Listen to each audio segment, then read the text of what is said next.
Welcome to the Richard Sherman Podcast. Hit that sub button if you're new. We're here to give you great NFL content, game recaps, player interviews, and stories from around the league. Please tune in. Welcome back to the Richard Sherman Podcast. It's brought to you, it's brought to you by our friends over there at Breitling. Keep us shining all the time. I thought our boy Raheem Morris was going to get a huge win against Kansas City the other night, but man, that boy Mahomes, he don't give up easy, Mitchell. He does not relent, and that team does not relent. He does not. Richard, our friends at Breitling, as you guys know, they're releasing 100 team watches each.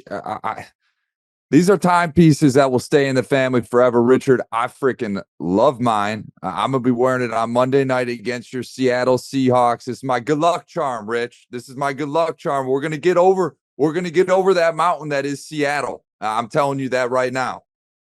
Mitchell, I see better than I hear at this point in time. I think it's going to be a really good game. I think the Detroit Lions have an incredible offensive line. Obviously, we talked about Ragnow is banged up, but Seattle's defensive line is really banged up now. They're really deep.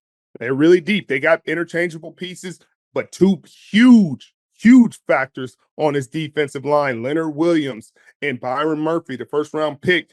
They may be without him this week in Detroit, and that's tough. This is probably the one game you talk about when you see on the schedule that you need your big people eaters up front to be available. And it's not looking likely, but I got a feeling Mike McDonald in this brilliant scheme that he has both against the run and the pass is going to find up a way to scheme this up and tighten those gaps and make it really difficult for the Detroit Lions to see it. When he was with Baltimore, they gave Goff some tough times. I mean, they gave Kyle Shanahan some tough times. Everybody saw that game where Lamar Jackson, the 4 interceptions for Brock Purdy.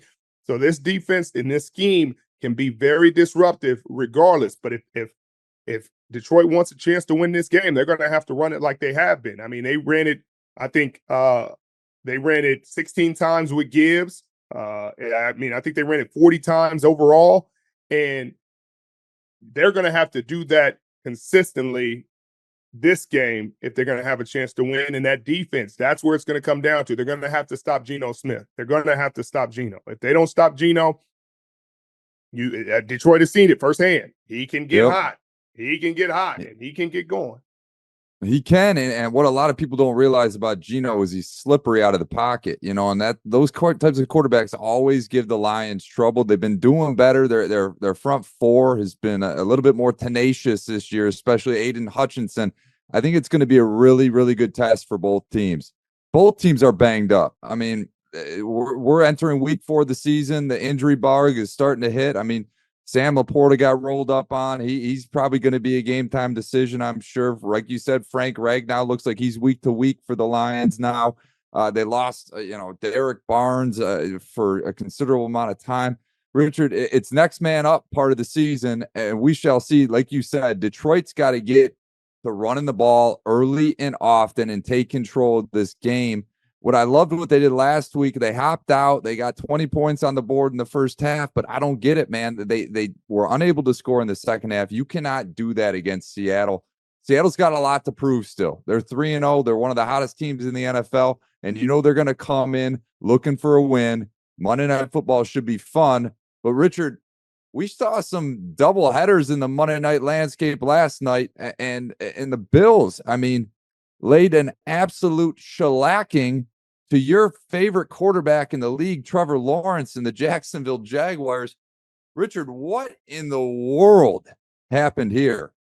Well, first off, Bills Mafia has to be ecstatic because going into this season, there was some concern, there was some doubt, and I'm sure they'll say there wasn't. They knew it all along that these receivers in this offense would be just fine, regardless of the situation, regardless of losing Stephon Diggs and Gabe Davis and all the pieces that they lost. And James Cook has been playing really well, but what Josh Allen is doing right now is elevating himself into a different stratosphere than he's been in previous seasons, because just like Mahomes did when Tyreek Hill left.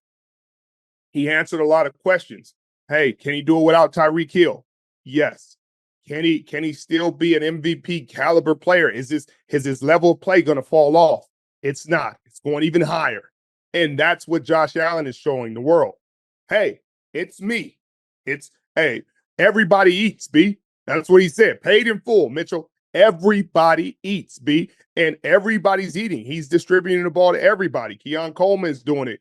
Khalil Shakur is doing it. You see Dalton Kincaid getting involved a little bit.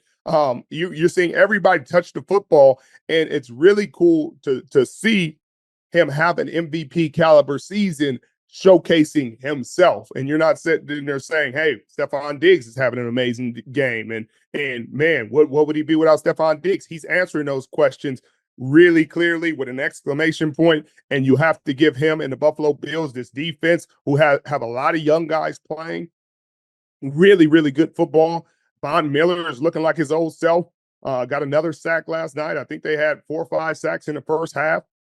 It's looking like a really formidable team. And sometimes it's addition by subtraction. And when you're not so focused on getting one guy to football and featuring that one guy and feeding him and making sure he gets his touches, then it opens up the whole offense because the defense can't double him. They can't cloud him. They can't push the coverage towards him. They're spreading it out. And Josh is making phenomenal decisions. He deserves a ton of credit for everything he's been doing. But on the other side, and we have to get through this because Bills Mafia, I'm giving it, this team is incredible. This is a Super Bowl contending team. They will be in my power rankings top 5 and deservedly so. I was wrong. I thought this team would have some growing pains early, that they would have to adjust and things. They're still quality football team, and McDermott is gonna, he's a good coach. They're gonna be competitive, but I did not expect them to come into the season, go undefeated, and just be so dominant. They just beat Jacksonville dominant. They beat Miami dominant. They've looked really good. The only game they didn't look super dominant is against Arizona, and Arizona is one of those wild card teams that just is giving everybody a tough time. It's one of those weird schemes, and offensively, Kyler Murray is a different kind of guy. It's unique, but against a team that's straightforward, normal football team, they're doing a great job. But on the other side, like Trevor Lawrence, and I know, Mitchell. They call me a Trevor Lawrence hater. I'm not. I don't hate the guy. He's a good person. I'm sure he's a good person. I judged a football player, and what I was told was a generational talent, and people said I'm too hard on him. So I'm trying my best to be objective. Give the guy a fair shot.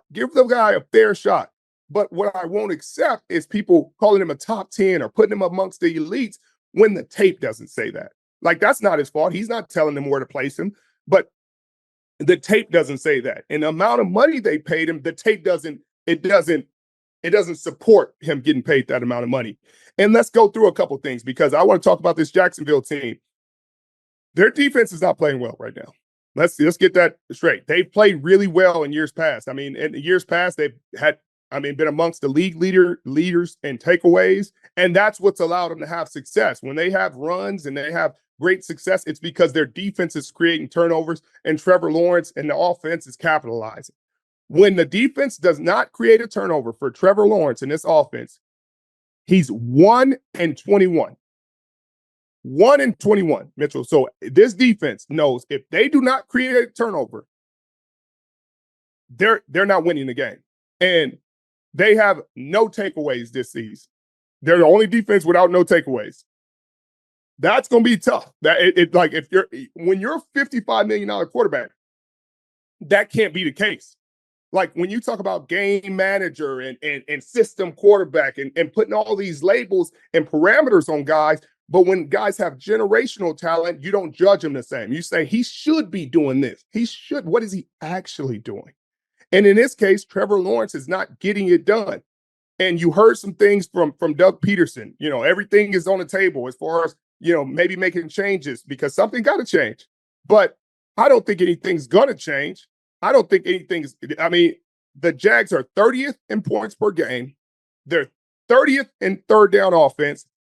And every time people find excuses to give Trevor Lawrence. Oh, it was somebody else's fault. What about the false start here? What about when you're talking about a $55 million quarterback, that's why he doesn't get the benefit of the doubt. You don't, at $55 million, benefit of the doubt is gone. We're putting it on you. Wins and losses are on your back. Good, bad, or indifferent. That's what they're paying you for. They're paying you a lot of money. They're not paying anybody else that kind of money, top positional money. They're not paying anybody else that kind of money. So yes, it's unfair responsibility, but that's what you're getting paid. Your paycheck says, hey, responsibility. And so when I look at Trevor Lawrence, and then I look at guys like Gardner Minshew and what he was able to do in Jacksonville, and I know Jacksonville and Duval fans know this very well, he did all right. You look at what Jameis has done in his career. Jameis has done all right. If you really go down, let me give you some stats, Mitchell. You got a second? I do. Fire away. I'm going to give you Gardner Minshew's stats, his wins, his losses, his stats. Gardner Minshew's record is 16-24. That's a 40% winning percentage. 40%. Completed 63% of his passes, 62 touchdowns, 27 interceptions, a 90.3 quarterback rating, 18 fumbles lost. Okay, so what is that? Right. 45 turnovers, give or take. Okay, 45 turnovers. I'm going to look at Jameis Winston. 34-46 record, 42% winning percentage, 61% completion percentage, 141 touchdowns, 99 interceptions, 87 passer rating, 24 fumbles lost. So a lot of turnovers for Jameis. Those two guys are career backups now. They're in and out. Sometimes they start. Gardner obviously is the starter for the Raiders right now, but a lot of people don't look at him as a starting caliber quarterback. Except he's doing really good. I think he's a starting caliber quarterback. I think Trevor Lawrence, and we're going to go through Trevor Lawrence's record, 20-33, 37.7% winning percentage, 63.2 completion percentage, 60 touchdowns, 40 interceptions, 84.5 passer rating, 21 fumbles lost. Now, people are going to call me crazy because he has a different label, because he was labeled a generational talent coming out, because he's handsome, he has the long hair, he looks the part. He's just a name brand Gardner Minshew.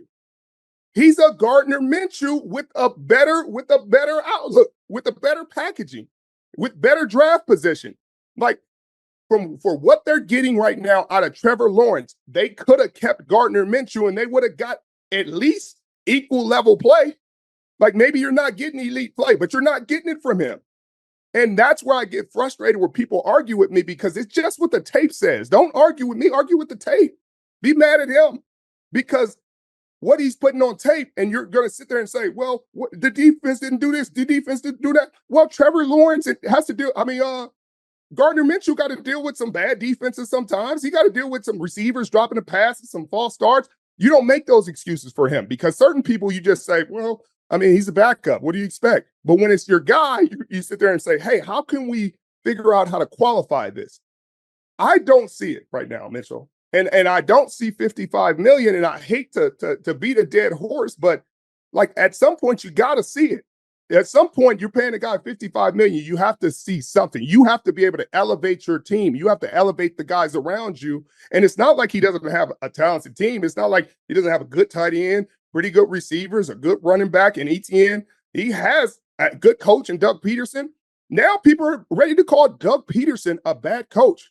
Doug Peterson won a Super Bowl with Nick Foles, had Carson Wentz looking like an MVP candidate for a good portion of the season that season. But now, since the quarterback isn't playing well, they're saying, well, Doug Peterson's the problem.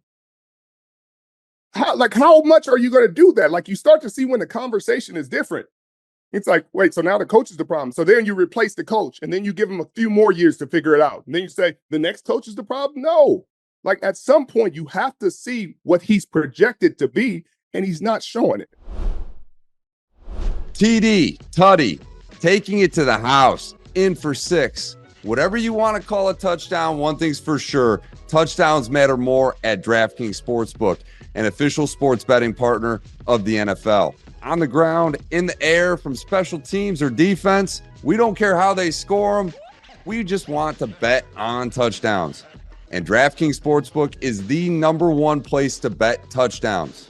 Ready to place your first NFL bet? Try something simple, like a player to score a touchdown. Go to the DraftKings Sportsbook app and make your bet today. Ready to do a touchdown dance of your own?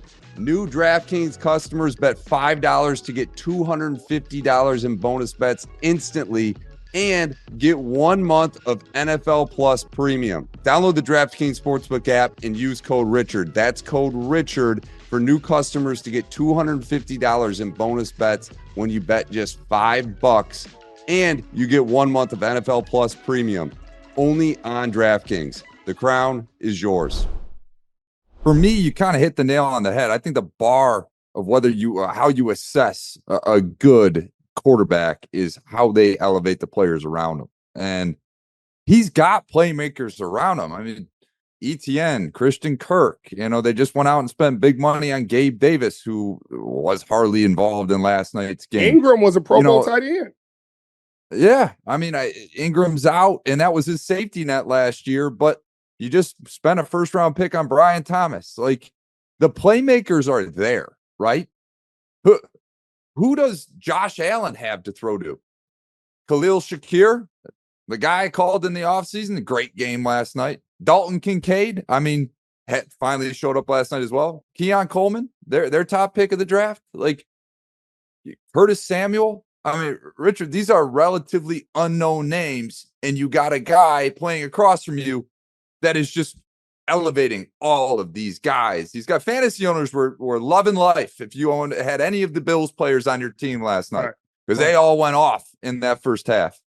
Trevor Lawrence, on the other hand, Richard, I mean, you don't have to watch a whole lot of Jaguars football to realize this team is in a very, very dark place when they're on prime time, getting absolutely shelled at half. I mean, come on now. And I'm with you. Trevor Lawrence, the expectation with him 2 years ago, Jaguars got hot. They're one of the hottest teams in the NFL. I think they had a 6-game win streak.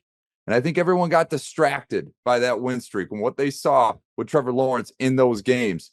Over the last 2 years, Richard, you just really haven't seen it, and you haven't seen it in clutch moments for sure. Last night was super eye-opening. And what you're bringing up with Jameis Winston and Gardner Minshew, the question I have for you is what's going to change this? Because obviously the talent is there with Trevor Lawrence. He wouldn't have been a first overall pick. He wouldn't have led Clemson to a title game if the talent wasn't there. The talent is there. But what gives? What's got to change for him to, turn his career around at this point? Well, Mitchell, it has to be, he has to be consistent. If you're saying it's the play calling, then you got to find something that works for him. Like, I don't think people are like, well, if you put him in a situation Mahomes is in, I don't think if you put him in a situation Mahomes is in, if you put him in Josh Allen, if you swap quarterbacks for Jacksonville and you put Josh Allen in Jacksonville and you put him with the Buffalo Bills, I don't think the Buffalo Bills are the same team. I don't think they're winning all these games. I don't think they're as dominant. I think Jacksonville Jaguars would be a better team.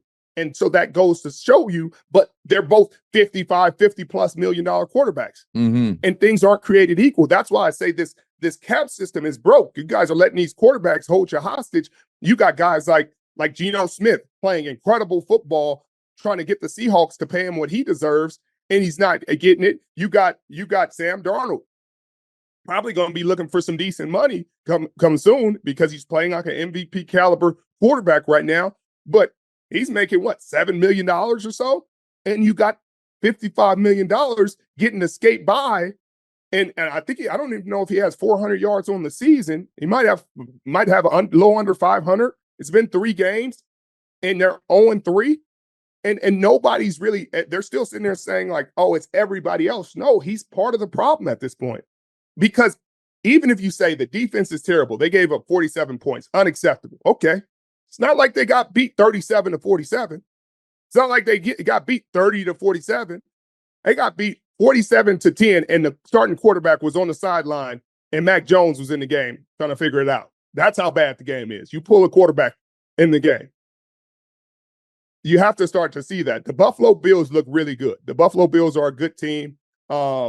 And that's where I'm gonna leave it. I'm gonna leave it at that with this Yeah. team because I'm very frustrated. Like the quarterback rankings and the way we look at them have to be year to year. You can't be sitting here draft position or what they did a few years ago. What are they doing right now? In the first 3 weeks of the season, what have they done? It shouldn't be like, hey, I know he's not playing good the first 3 weeks, but I know he's still top 5 because he did something 2 years ago. No. Well, speaking of another quarterback and team with a lot of pressure on them, let's go to the other game. Cincinnati, they're 0-3, Richard. I don't think anyone really saw this coming. A lot of folks thought Cincinnati was going to be in that conversation coming out of the AFC this year with a healthy Joe Burrow. You know, they get T. Higgins back. Jamar Chase had a good game last night, but what is the panic meter in Cincinnati right now? Only one team has made the playoffs since 2000 after starting 0-3, and that was the 2018 Texans. What gives with Cincinnati? Do they have any hope of turning this season around after this porous start? I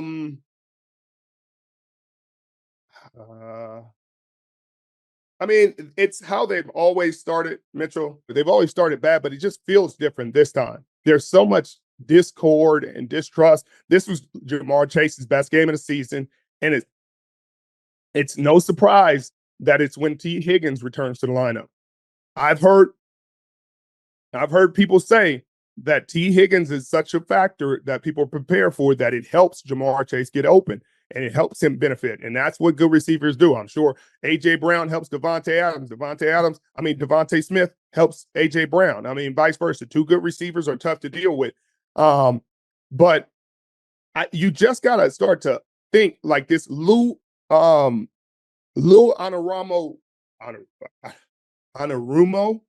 defense is going to have to play better. They've played better down the stretch when they've had success. It's because the defense has really locked up. The secondary has locked up. They put pressure on the quarterback with good pass rushing for. It's just not looking the same. The secondary has been tighter than it is. To give up 38 points, it's tough to win that ball game, and you could. I came in here see if I'm going to criticize Joe Burrow. You can't. Joe Burrow played really well. He threw the ball well. He threw for 300 yards. He threw for 324, 3 touchdowns, no interceptions. They moved the ball.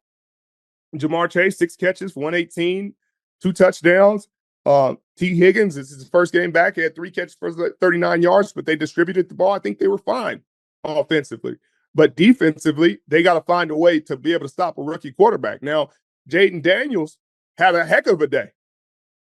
Mitchell, he was the reason that they lost this game. He played out his mind for him to have a 91% completion percentage and really be taking shots. He took a few shots to Terry McLaurin, and the one of the few passes that he missed, guys were on the internet freaking criticizing him like, how does he miss this? Nobody was within 20 yards of him, yada, yada, yada. But he had a man freaking bearing down on him like you've never been in that position. You've never been in a position to be staring down, looking at an open receiver and then see another human being about to do you harm. And then say, oh, you got to be accurate. He stood in there when he had to, when the game was on the line. It was zero coverage, stood in there and delivered a dime to Terry McLaurin to win that game. So give the rookie a little credit. Again, let's keep the standard of criticism and analysis the same for everybody. If you're going to be this critical about this kid and say, oh, he missed him when he had somebody about to, destroy him, then be that way with every rookie quarterback because he looks like the best quarterback in the draft this game. It's week to week. Caleb Williams didn't look great. He looked decent at times at the end of the game, but some would say that's garbage time. But right now, Jayden Daniels, with his legs, with his arm, looks the part. I mean, he set the record for completion percentage for a rookie, and it wasn't like he threw it 10 times. They threw it, 23 times? That defense looks solid. I was happy for Dan Quinn, but I can't say solid because they gave up 33 points. And they gave up too many one-on-ones to Jamar Chase. Like, this is one of the best receivers in football. It's between him, Justin Jefferson. There's a few guys in that conversation, but you don't leave him one-on-one unless you got a guy. And unfortunately, Washington doesn't have a elite, worldwide name that's recognized as an elite corner to be saying, hey, we're just going to leave him one-on-one with Jamar Chase and we'll live with that. No, you don't do that. When you do, he has 2 touchdowns and 100 yards, and that's what it looked like. But I don't know. I think the panic meter is like an 8 for me. I know that Cincinnati Bengals fans in the jungle feel confident. Their team has always recovered from these slow starts, but this one just doesn't feel that way. It doesn't feel like it's not like Joe's banged up or you're looking at injuries or he's coming back and finding his rhythm. And, he was coming off a calf injury one year and things like that. He didn't get a lot of training camp time. Those things aren't factors this year. It just doesn't look the same.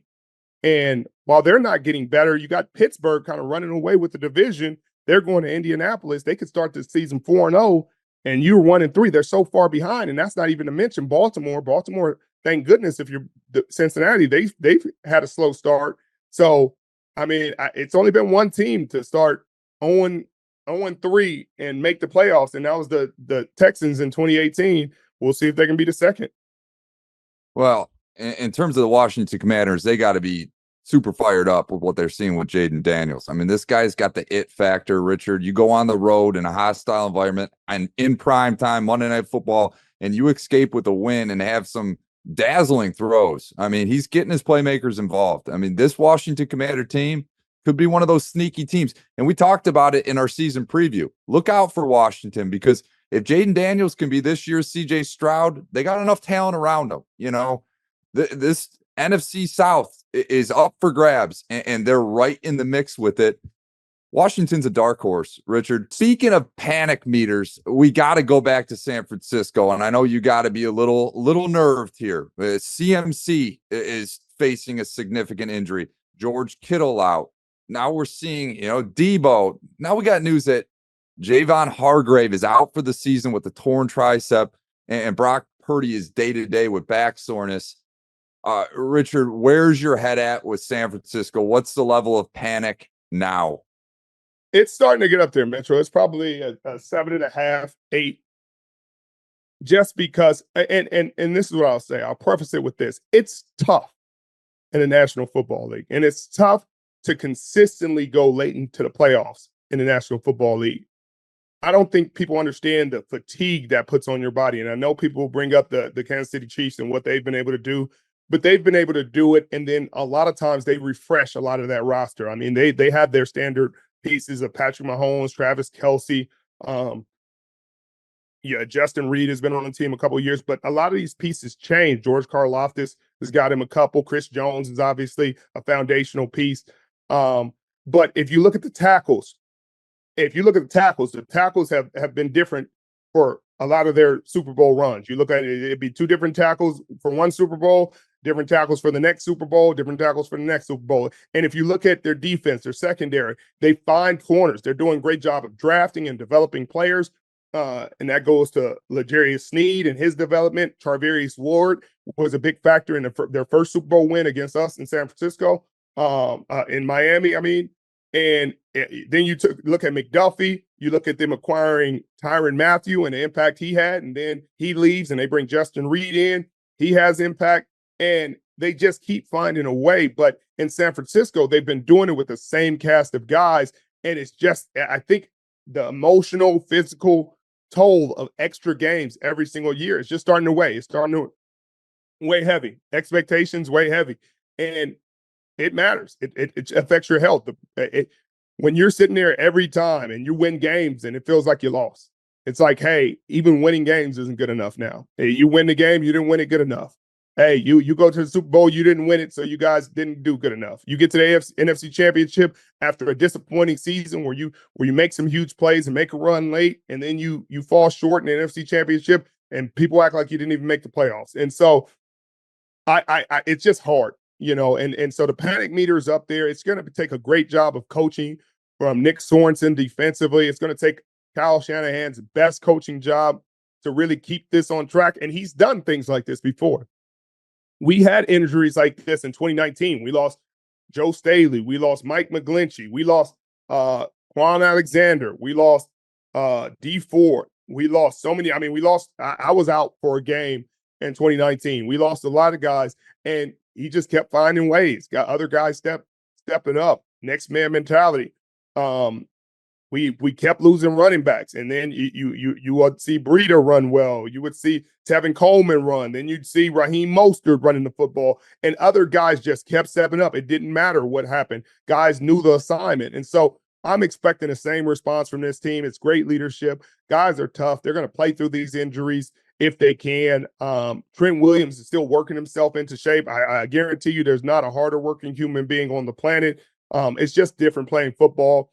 He's fighting as far as he can. I'm sure he's getting better. He'll be better this game than he was last game. The same with Brandon Ayuk. It was a great confidence-building game for Jawan Jennings and Brock Purdy. Hopefully the Brock Purdy injury isn't too serious, because that could have a really detrimental impact on this team's performance. But Bosa came in with a rib injury. He fought through it.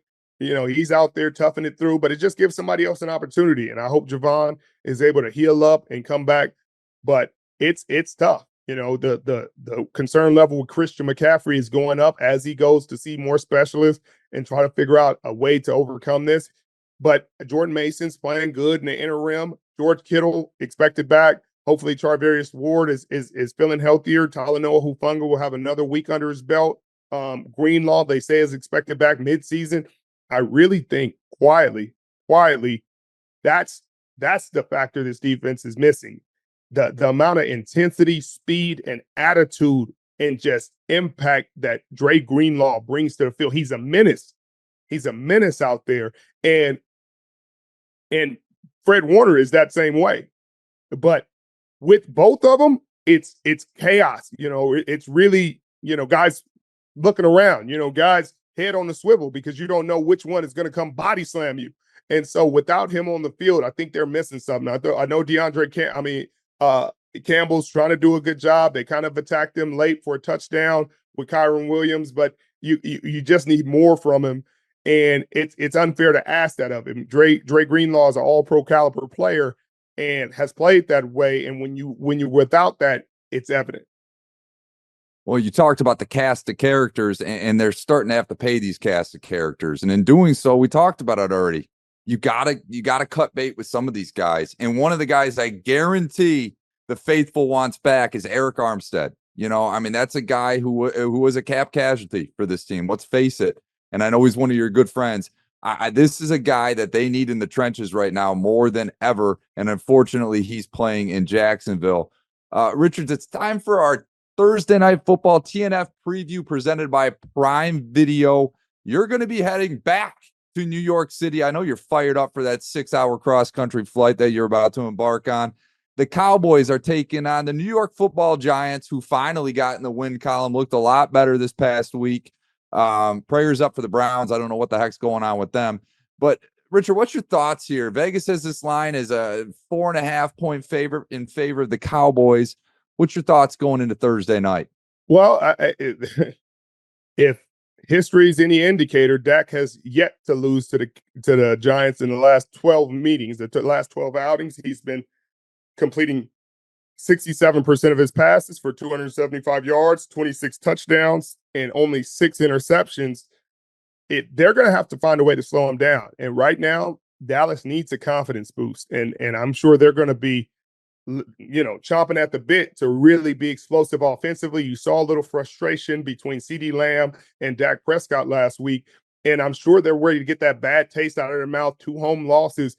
This is the perfect remedy for those ailments that they have. Run the ball. They haven't been great against the run. They haven't been great stopping the run. They haven't been great running the ball. And now this D line for the New York Jets is not to be trifled. One of the best defensive lines. You can talk about a lot of other things. This is one of the best defensive lines in football with Brian Burns, Dexter Lawrence, Thibodeau. They're going to make it really hard for this Dallas offensive line. And without Tyron Smith, it's just looked different. He brought a level of confidence, stability to this offense. They had always been, like, you looked at Dallas's offensive line for the last decade or so, a little bit more, and you've always just felt like they're one of the best O-lines in football. You know the names, the Hall of Famers, and now they don't have them, and it just feels more leaky.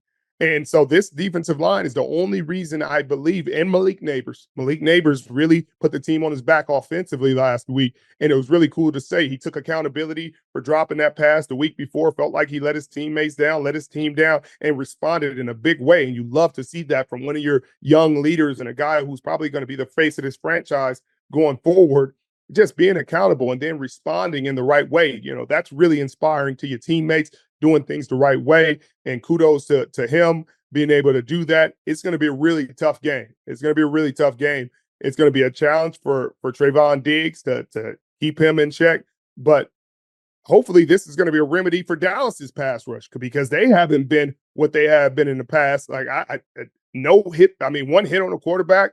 I didn't see a lot of sacks last week. It's just they just haven't been getting home like they have in the past. I mean, they had been chaotic. Micah Parsons has 1 sack on the season right now. And at this point, you know what I mean? You're used to him having, 2-3 sacks. Sometimes he has a 0-sack game, then a 2-sack game. Maybe this is going to be his coming out party, but they're going to need it.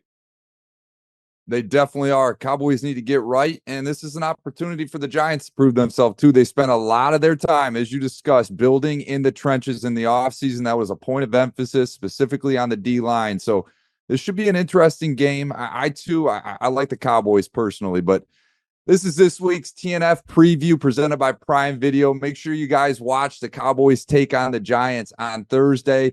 It starts at 7 p.m. Eastern with your guy, Richard Sherman, sitting across from me here. You get everybody. You get Carissa, Fitz, Witt, Tony, Kaylee Hartung. I mean, Al Michaels, Kirk Herbstreit. There's no better broadcast in sports right now than TNF on Prime Video. Make sure you guys tune in this Thursday. And Richard, we got to bring it back for week 2 of our segment, Buy or Sell. I'm going to throw a couple topics at you. You tell me whether you're going to buy them or sell them. We're going to start with a journalistic hot take of the week that just got absolutely bashed by, I'm pretty sure, everyone. I know which way you're going to lean here, being a defensive guy, but Mel Kiper came out with the hot take of the week saying the NFL should ban the cover 2. Richard, you buying or selling this hot take? I'm selling every bit of it, and I'm selling it, and I mean, I'm selling that Mel Kiper should give these kind of takes. Just stick to the draft at this point, because if you're saying stuff like that, then maybe creating rules and adjustments isn't for you. That's a ridiculous take. The defense is already handicapped by so many rules. I mean, illegal contact, pass interference, holding. Corners can't chop 350-pound linemen anymore. They're like, why is this corner just getting pushed over? Well, because the corner's 180 pounds and the guy that's pushing him is 345. Physics is something that we all learn in school, and if you didn't, well, you're getting an example on Sundays when you see corners and offensive linemen interact. It's not going to go well for the corner if they can't create a pile or they can't keep it inside or anything like that. So sell that, Mel. Just enough. Stick to the draft. Stick to the draft. Yeah. And I mean, stick to the draft. Speaking of the draft, Richard, buy or sell? If we could rewind time a bit back to April, Jayden Daniels should have been the number 1 overall pick. Uh-oh. But Mitchell, sometimes, and I've said this before, sometimes the benefit and the blessing is in not going number 1. It was CJ Stroud the year before, where you're like, man, CJ Stroud should have went 1. I'm sure CJ Stroud is sitting right now in Houston, like, very happy to go to. This is probably the only time in my life that second is just where I want it to be. And this is the same situation with Jayden Daniels. He's walked into a situation where there's a different level of stability, a head coach, a different system, a different city, different coordinator, et cetera, et cetera. And sometimes the right situation for you might not have been Chicago. Maybe he goes to Chicago and his season starts differently, and his maturity and his development isn't the same. We talked about, should first-year quarterbacks be starting? He just showed us that it is possible. CJ Stroud showed us last year, it is possible to be efficient and develop with time on the job. And for him to have the highest completion percentage as a rookie in NFL history, his 3rd game into his career is incredible. So I'm buying that, Mitchell. It's hard not to buy that right now. And I'm trying to find because the Cincinnati Bengals played the Kansas City Chiefs last week. And so we got to see them against Patrick Mahomes in this defense against Patrick Mahomes. And I mean, it was they held them to 26 points. And that's pretty good for Patrick Mahomes coached offense. They got weapons. Their defense is really good. And then for him to score more points than Patrick Mahomes is really something that you need to keep an eye on. These are two defenses, same defenses. He scored 38, Patrick scored 26. I'm obviously not saying he's anywhere in the stratosphere of Patrick Mahomes, but it just gives more credence that this is a defense that has played, and some guys that have played at a high level at times, and he really had his way with them. When he got pressure, it's sometimes complex looks, sometimes disguised looks that other quarterbacks struggle with. He was able to diagnose it, get the ball where it's supposed to be, only missed 2 throws, and even those 2 throws got criticized, so I'm buying him. Love it. Richard, let's go to the NFC North. As much as it pains me to ask this question, I got to ask it. The Minnesota Vikings.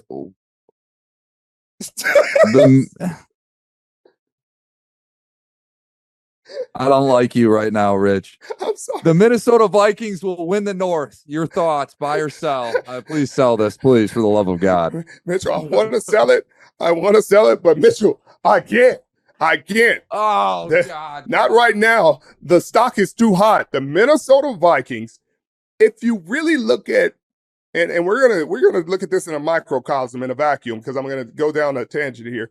But if you look at Brian Flores' time in Miami, they went on some winning streaks, Mitchell, where they played really good defense.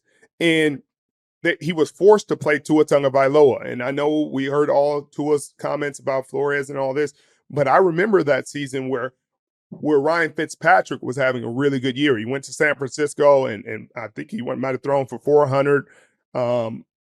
It was a really crazy game, and he just was having a really good season. And then out of nowhere, they decide to sit him and say they're playing Tua. And Tua struggled initially. Everybody was saying it's the offense, and it's this and it's that. And I'm like, Fitz just threw for 400 with these same guys.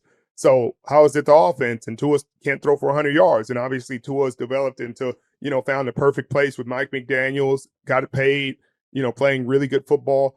But Brian Flores' defense has played historically well and given a lot of quarterbacks problems. And they won, I think, before he got fired from Miami, I think they won 7 straight to finish the season. And so it works. So to match that defense with Kevin O'Connell's offense, and during Kevin O'Connell's tenure, they've been a winning team. And Kirk Cousins got hurt, had the Achilles injury, so that knocked them off track. But they were even winning games with Dobbs because the system that he does a great job as a play caller, as a schemer, as a coach that understands situations, understands the defense. And then you got Justin Jefferson, arguably the best receiver in the National Football League. And then you insert Sam Darnold, who just seems like a hand-in-glove fit for this offense. It's just matches made in heaven, symbiosis all around within this organization. You talk about the home field advantage in Minnesota and that dome and the fans, the skull chants, Aaron Jones and his impact. I'm sure he's looking forward to another good revenge game, old-fashioned revenge game against the Green Bay Packers. But they're looking like a really complete team, and it's hard to find weaknesses to this team, especially when you got guys like the Ginkler. He leaves. He's coming in, making an impact. Grenard has 4 sacks. You're getting contributions all over the place, so it's not even like you can key on one guy and say, hey, we got to stop this guy. We got to stop this guy. The pressure's coming from everywhere, and you lost guys like Danielle Hunter, and that left holes that you're like, hey, how are they going to fill that hole? And it's schematically. They're doing it by committee. They're doing it it's a team effort. Everybody's eating. Everybody's getting home. And I got to buy them. They're true contenders for the NFC North, but contenders in these playoffs and contenders for the 1 or 2 seed, especially in this NFC that looks wide open. Richard, I'm going to sell your decision to buy that one. I don't mean Obvious reasons. right. But the reason is I think the Detroit Lions are just getting going, and I think they're going to show you that on Monday Night Football. I think you're going to be probably throwing that hat around that you're wearing quite a bit, because you're going to be in disgust when the Lions go and take a double-digit win on Monday night in prime time. But I will say this about the Vikings. I do like their roster a lot. They're playing without Jordan Addison, without TJ Hawkinson. Seemingly everyone wrote them off this offseason. No one thought the Vikings would even be remotely in contention for the North, let alone a borderline Super Bowl contenders at this point, what they look like. And the Vikings got a hell of a lot of talent on that roster. So I'm definitely nervous. I'm buying the fact that I'm nervous as hell about the Minnesota Vikings going forward. Richard, next subject matter: buying or selling the Dallas Cowboys. They're done. They're missing the playoffs. I'm going to sell that just for the simple fact they're too talented of a team, and the aftermath of them not making the playoffs this year, and the chaos and the noise that is going to surround that team, I don't even want to imagine. After Jerry Jones says they're going all in this season, and then proceeds to make no real free agency splashes. You let Tyron Smith walk. You let Pollard walk. You don't really make any. You let Gilmore walk, and now the defense is looking a lot shakier. You don't really have an interior defensive lineman that's really that impactful. People are running the ball at will against this defense. You get Zimmer. You make that decision. People, instead of promoting from within and keeping continuity, promoting like Al Harris into the defensive coordinator role. But I just don't think. I think they're too talented. CD Lamb, Dak Prescott, they're too good of a team. Micah Parsons, they're going to find a way to win enough games to at least get that 7th seed. If they don't, ooh. Mm-hmm. We revisited this subject last week. Revisited it last week. We're going to revisit it now. The Steelers will win the AFC North. Buy or sell? I might have to buy that. I might have to buy that, Mitchell. Let me look at this schedule, because if they continue to have these games that are winnable games, because their defense is playing at such a very high level, I don't think it's being recognized or talked about enough. But they're keeping them in these ball games, and while Justin Fields developed time under the job, time on the job, finding ways to win, finding his rhythm, the coordinator finding ways to get him in his comfort zone, finding the things that he does well. I think they're going to have a great opportunity to win, because, I mean, you watch them beat the Broncos and you're like, oh, okay, the Broncos aren't very good. But then the Broncos win a really good ball game, and then you see them play really good. That Bo Nix has his best game of the season. That's probably the guy they drafted and the guy they've been seeing in training camp and the expectation. But they have the Colts. The Steelers have the Colts this week. They have the Cowboys coming into their stadium. They have a home game against the Cowboys. Then they have the Raiders.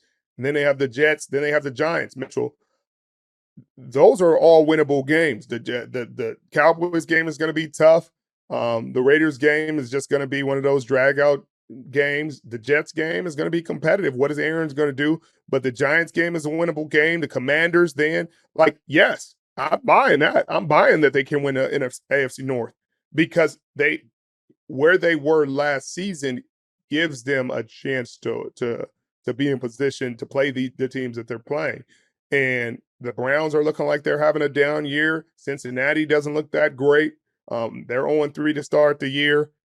Yeah, we've talked about Baltimore losing to the Raiders. They were able to pull it out this week and beat the Cowboys pretty convincingly. But Mike Tomlin, I mean, this is his masterpiece. This is his 16th chapel. This is his this is his masterpiece, because they're 3-0, and if they're 4-0, with all the conversations and the questions going into this season, he has to be one of the front runners for Coach of the Year, along with Mike McDonald, and the things that he's doing in Seattle. McDermott with his Buffalo team that lost so many pieces. I mean, there's a lot of good coaches that you can talk about, but he has to be up there. Next on the list, the Titans. We don't talk about the Titans a whole lot, but we're going to talk about them right now. They made a mistake in siding with Will Levis and letting Malik Willis walk. No, I sell that because they just weren't. They weren't the team that was gonna develop them. Sometimes you're just not built to develop guys, and maybe a new coaching staff could have done better. But I'm thankful to see Malik Willis going to a place that he could develop. LaFleur said that was one of the most fun coaching games that he's ever had, just drawing this up and watching Malik go out there and execute and trying to draw up a plan that allows him to showcase his talents, and then watching it come to fruition and come to life in the way it did in Tennessee in front of those fans, the team that drafted him and the team that gave up on him. He said he really appreciated that and enjoyed that, and I'm sure Malik Willis enjoyed that. So I think the Titans made the best decision for the Titans and the best decision for Malik Willis. It's working out both sides. Obviously, Will Levis has had his struggles. He's played solid, but he's made some bonehead mistakes. Who knows? He'll figure it out eventually, or they'll draft another quarterback. But this is best for Malik Willis. Well, it goes to show you, too, the importance of coaching, because Matt LaFleur really did a number with Malik Willis in these last two starts. I think a lot of people expected the Green Bay Packers to falter without Jordan Love, and here they are winning with relative ease these last couple games. Kudos to Matt LaFleur and that coaching staff. On to the next. Aaron Rodgers is officially back, buy or sell. Buy, and buy a lot of it. He's back. He has that swagger. When he starts to give these with the little arrogant little points and, start looking at guys, and you better be careful because he comes from a different era than a lot of these guys. There's only a couple of these dinosaurs left, and he's one of them. Tom's done. It's only he's the last of a very dying breed, an old school brand of quarterbacking, an intellect, a person who understands these schemes.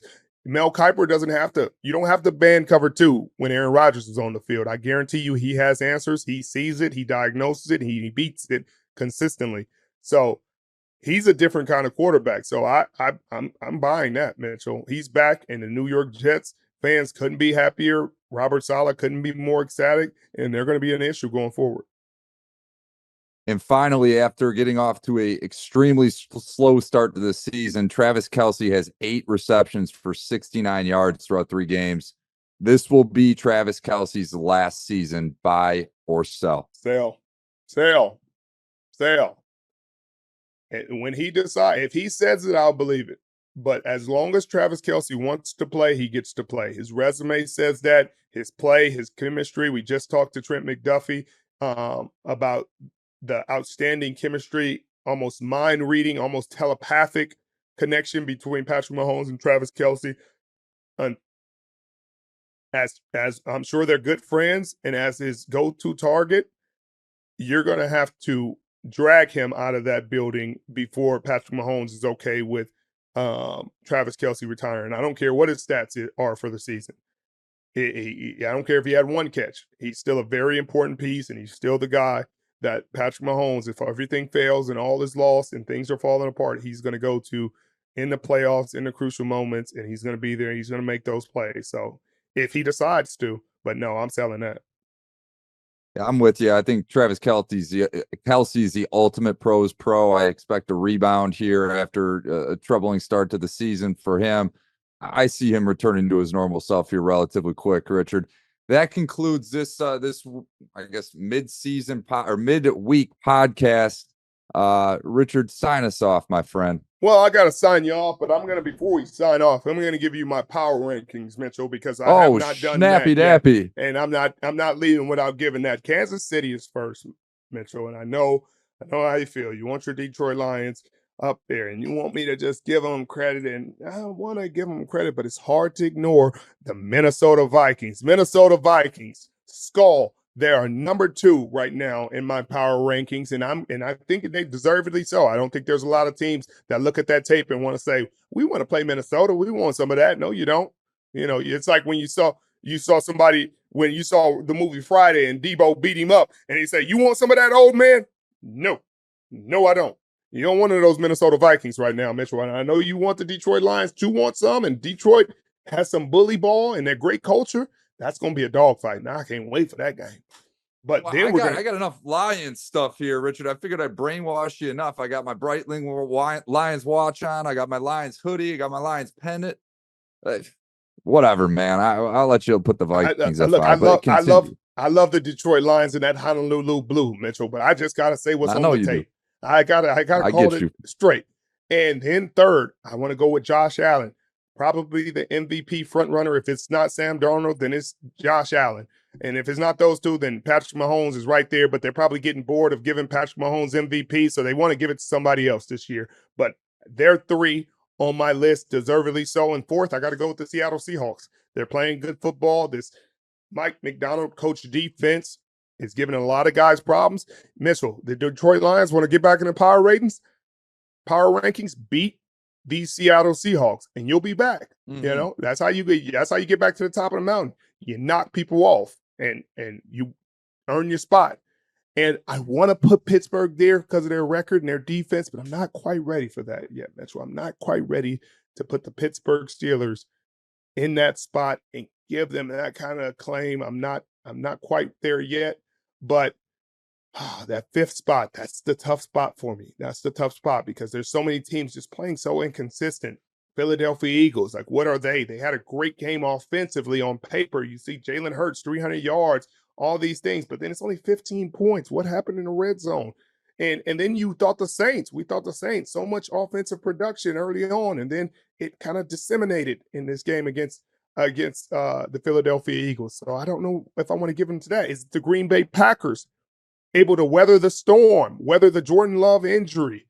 Right now, they're weathering this storm with Malik Willis playing some really good football, impressive, making himself some money. Love to see it. Or is it one of the old contenders that's just starting slow? And Baltimore Ravens is the Mitchell.